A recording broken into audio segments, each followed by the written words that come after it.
Jemaat Tuhan yang terkasih, sudah tiba saatnya untuk kita dapat membaca dan merenungkan akan firman Tuhan. Dan firman Tuhan pada pagi hari ini yang dimana telah ditetapkan oleh Majelis Sinode, yaitu dari kitab Yesaya 58 ayat 1 hingga ayat yang ke-12 dengan tema pendidikan sebagai ibadah. Mari kita satu hati di dalam doa. Kita berdoa. Ya Bapa di surga, di pagi hari yang indah ini Tuhan, kami ada di dalam baik-Mu yang kudus saat ini. Di dalamnya Bapa kami telah memuji memuliakan akan nama Tuhan. Dan sudah tiba saatnya bagi kami semua akan mendengarkan tentang firman kebenaran. Sebelum kami mau membaca dan merenungkannya bersama-sama, kami mengundang Dikau ya Bapa. Biarlah Roh Kudus sendiri yang menuntun mengarahkan akan hati dan pikir kami, agar ketika kami mau mendengarkan akan firman-Mu saat ini, jangan lalu begitu saja ya Bapa, tetapi biarlah firman-Mu boleh mendapat tempat yang layak di hati kami. Bapa di surga, ajar kami ya Bapa, agar kami hanya sebagai pendengar yang setia ya Tuhan, tetapi biarlah kami menjadi pelaku-pelaku firman-Mu. Bapa di surga, pada saat ini ya Tuhan, hamba-Mu sudah siap untuk memberitakan akan firman Tuhan. Biarlah Bapa, Engkau sendiri mengurapi akan hamba-Mu melalui kuasa Roh Kudus-Mu. Ketika hamba-Mu berbicara kepada kami, biarlah Bapa, semuanya hanya atas pertolongan Tuhan. Mengampuni akan setiap dosa dan salah kami ya Tuhan. Hanya di dalam nama Yesus Kristus, firman yang hidup. Amin.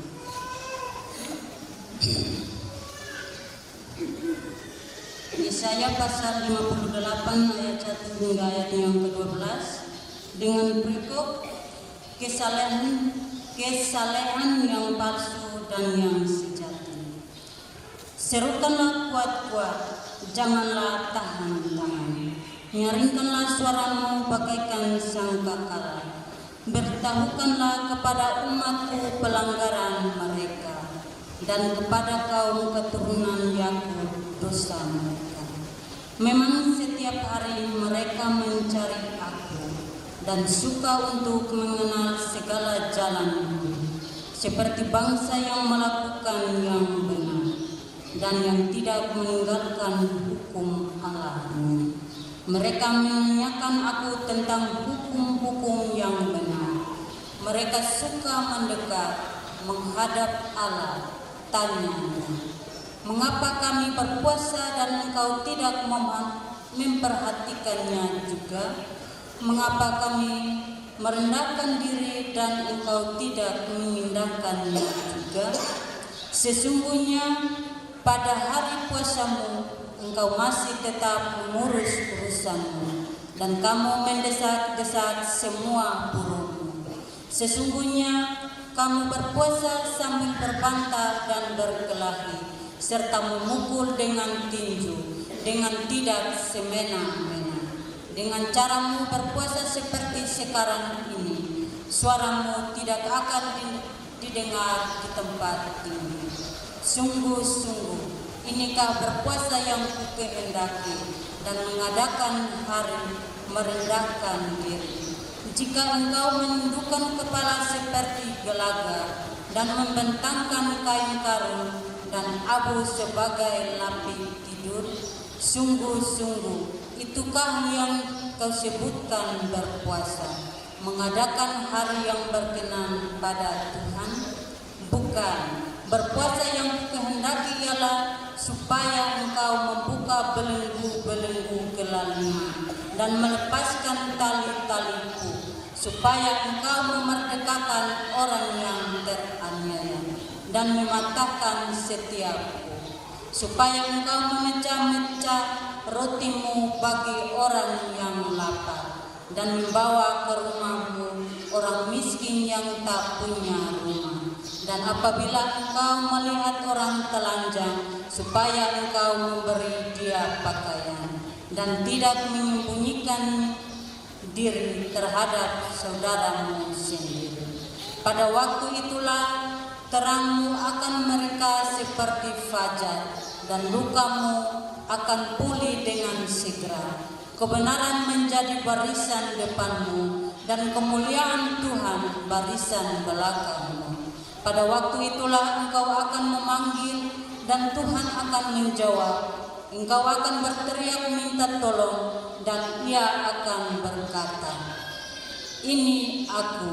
Apabila engkau tidak lagi mengenakanku kepada sesamamu, dan tidak lagi menunjuk-nunjuk orang dengan jari dan memfitnah.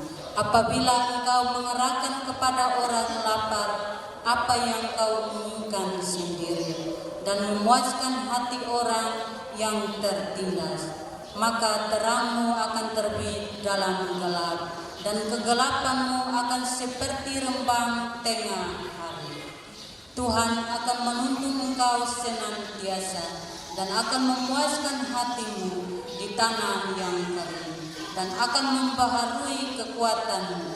Engkau akan seperti taman yang diairi dengan baik, dan seperti mata air yang tidak pernah mengecewakan.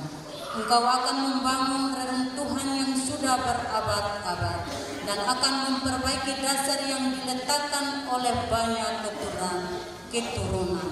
Engkau akan disebutkan yang memperbaiki tembok yang tembus, yang membetulkan jalan supaya tempat itu dapat dihuni. Demikianlah sabda Tuhan. Diberkatilah setiap telinga yang mendengar dan hati yang terbuka bagi firman Allah. Haleluya.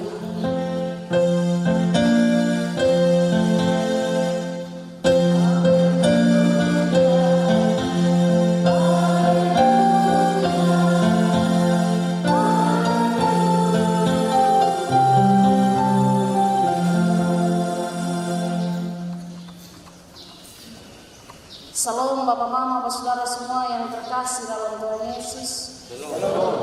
Salam untuk Bapak-bapak.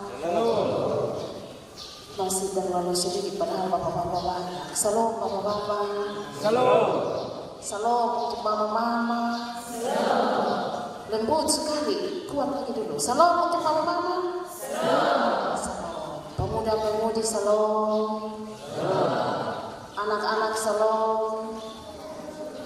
Anak-anak salam. Minggu lalu masih ada orang tua yang bantu. Hari ini anak-anak suaranya kecil karena orang sedikit yang datang, karena mereka tahu bahwa ada posisi dari sekolah ini. Hari ini kita ada di bulan pendidikan, dan kita ada dalam tema yang ditetapkan, yaitu pendidikan sebagai ibadah. Dalam cara pandang kita pada umumnya, ibadah yang sering kita pahami adalah persiapan diri, siap Alkitab, siap keluarga untuk ada di tempat-tempat yang sudah ditetapkan dalam jadwal di rayon. Kita mempersiapkan diri, mempersiapkan pakaian untuk ada di dalam gereja.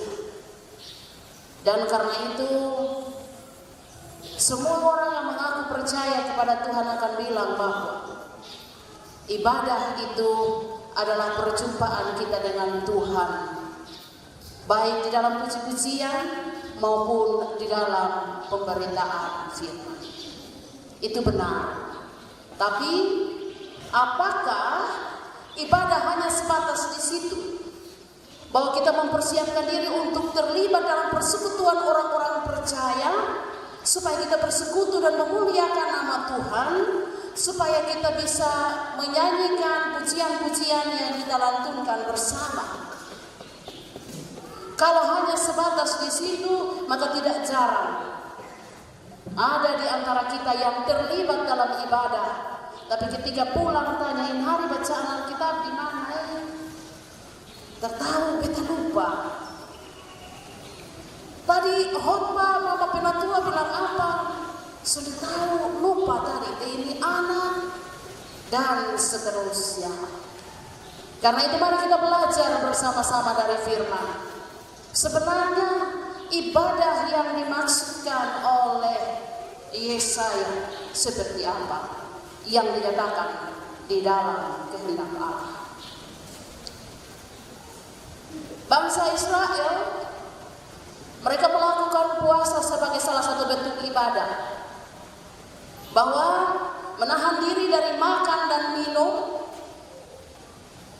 untuk melakukan apa yang menjadi titah Allah sepenuhnya di dalam hidup. Mengosongkan diri untuk benar-benar melakukan apa yang dikehendaki Allah di dalam hidup setiap hari. Namun yang terjadi adalah mereka melakukan puasa itu hanya sebatas formalitas. Menjadi kebiasaan saja, dan karena itu tidak ada lagi apa yang menjadi penting dari puasa itu sendiri. Yang mereka lakukan adalah berpuasa, menahan diri dari makan dan minum, tetapi sikap hidup mereka tidak berkenan kepada Allah. Yang mereka lakukan adalah berpuasa, tetapi dalam puasa itu mereka selalu berbantah, berkelahi, memukul dengan tinju, dengan tidak semena-mena, menunjuk-nunjuk orang, memfitnah. Ini ada pada ayat yang keempat dan juga ayat ke-9. Dari cara mereka berpuasa untuk menunjukkan bahwa mereka mau minta supaya kekuasaan Tuhan itu benar-benar ada dalam hidup, tidak terbukti dalam perbuatan yang nyata.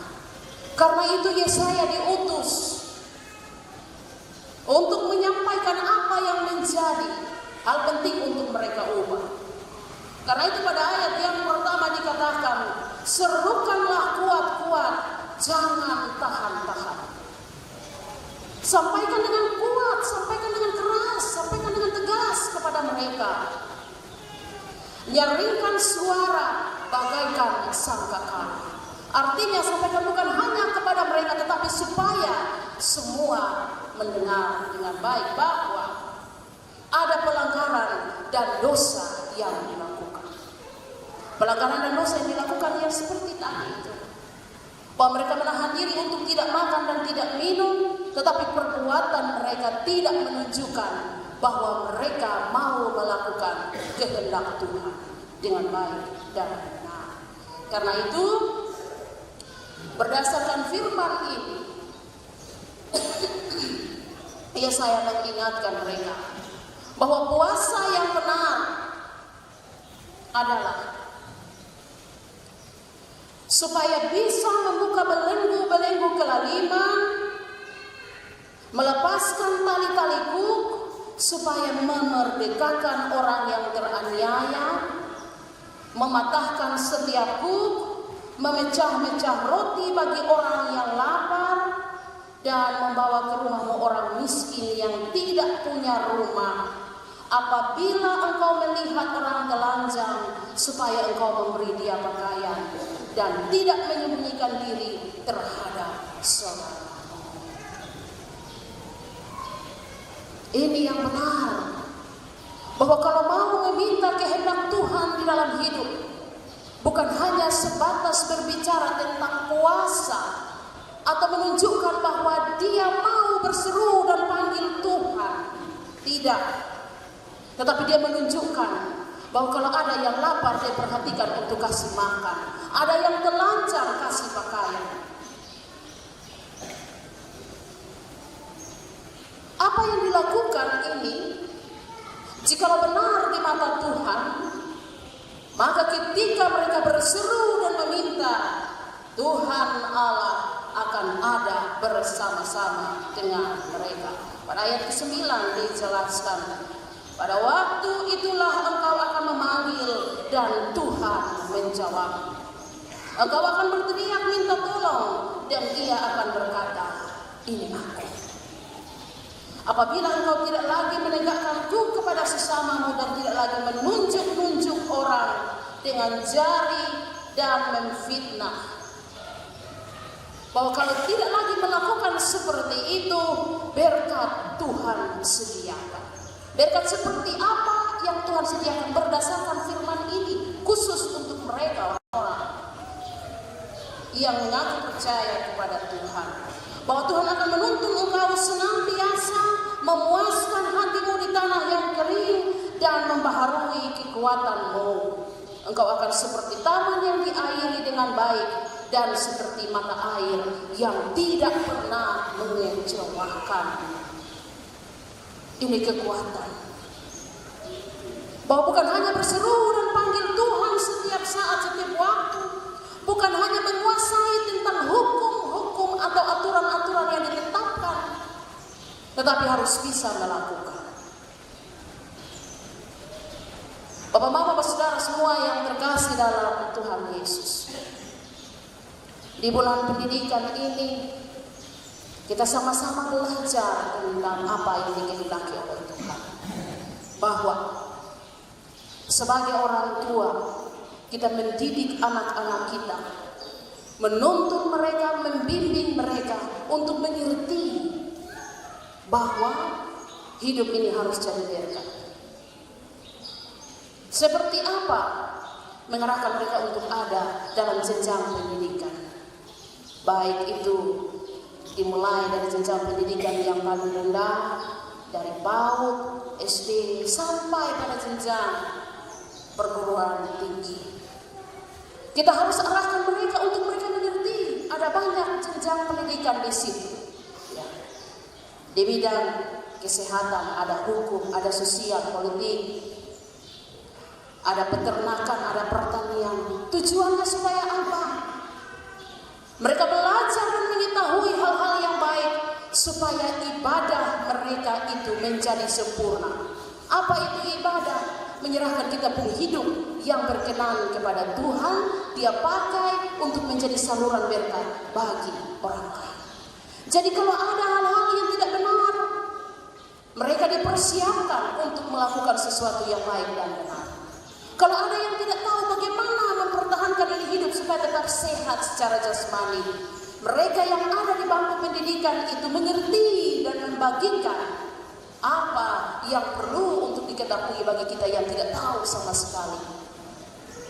Jikalau kita tidak tahu bagaimana cara mengelola keuangan anak-anak kita yang ada di bangku pendidikan, khususnya di jenjang pendidikan di bagian ekonomi, mereka akan mengarahkan kita bahwa kelola uang yang benar seperti ini, manajemen keuangan yang baik seperti ini. Ketika kita tidak tahu bagaimana caranya harus mengelola kebun kita, sawah kita, anak-anak kita yang sekolah di bagian pertanian, mereka akan bilang bahwa mama, bapak, cara kelola tanah yang baik seperti ini. Kita diarahkan, kita dibimbing, kita dituntun untuk melakukan sesuatu yang baik. Karena apa? Anak-anak kita dididik dengan baik dan benar.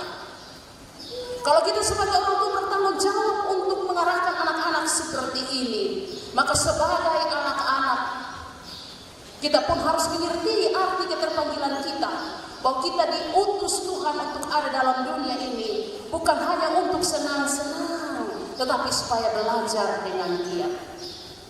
Tahu bahwa kita punya keahlian di bidang pendidikan seperti di hukum, di ekonomi, bahasa Inggris dan sebagainya.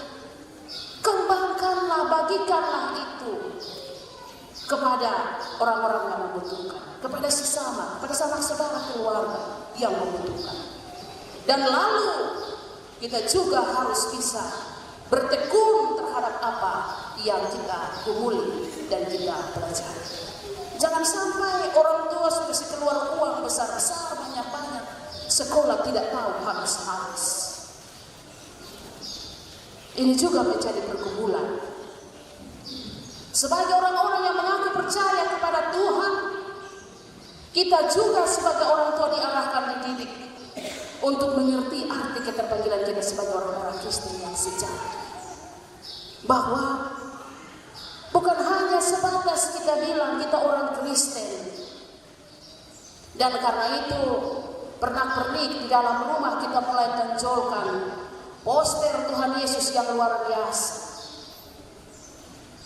Poster Tuhan Yesus ketika duduk di Taman Getsemani dan sementara berdoa dipajang di dalam rumah, supaya ketika sama saja yang datang dan bertamu dilihat bahwa aduh, ini orang dong, poster Tuhan Yesus terlalu bagus.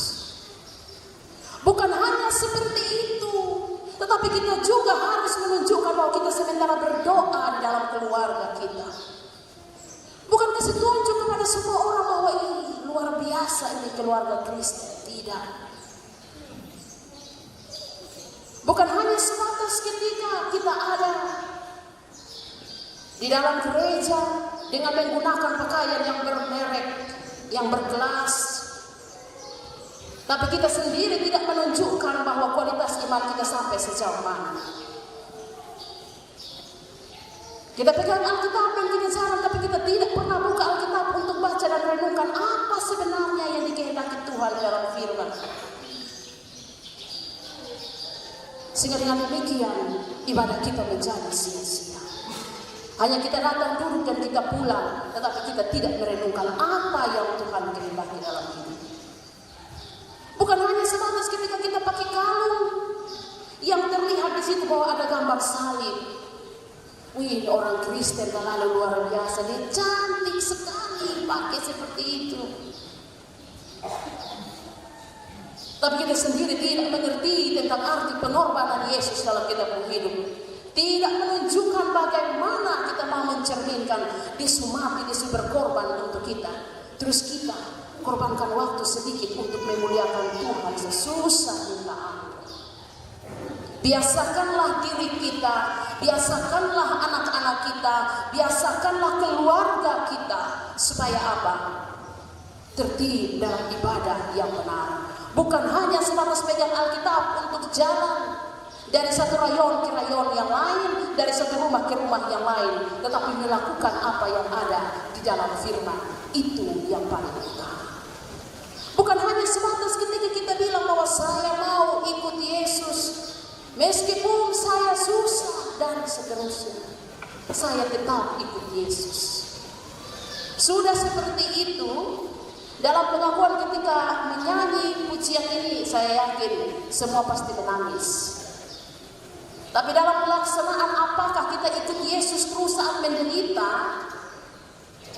Tidak jarang terjadi bahwa di saat menderita kawan-kawan panggil kita ikut dong. Orang tua boleh berharap kita berdoa sama-sama, tapi dia anak-anak akan bilang, kawan ada panggil, kita pergi dulu, mau pergi mana? Di pesta. Bikin apa di sana? Goyang bentong.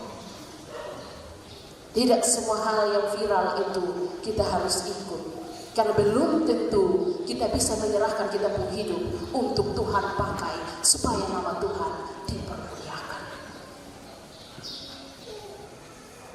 Bukan hanya ketika kita bilang bahwa Tuhan, Tuhan setiap saat, tetapi harus bisa melakukan apa yang kita mau. Kita harus menjadi perpanjangan tangan Tuhan dimanapun kita berada, supaya dengan demikian kita punya perjalanan hidup itu adalah bagian dari ibadah. Ibadah yang benar, sekali lagi, menyerahkan ini diri, menyerahkan ini hidup untuk Tuhan pakai, supaya ada yang tidak benar, ada yang tidak baik, kita ada di situ untuk memperbaiki sebagai bentuk dari cara kita mendidik diri kita, dari cara kita mendidik orang-orang yang kita kasihi kita, di samping kiri dan kanan kita, supaya mereka mengerti bagaimana menyerahkan diri kepada Tuhan, supaya Tuhan pakai jadi berkat. Dan genaplah apa yang dikatakan dalam firman.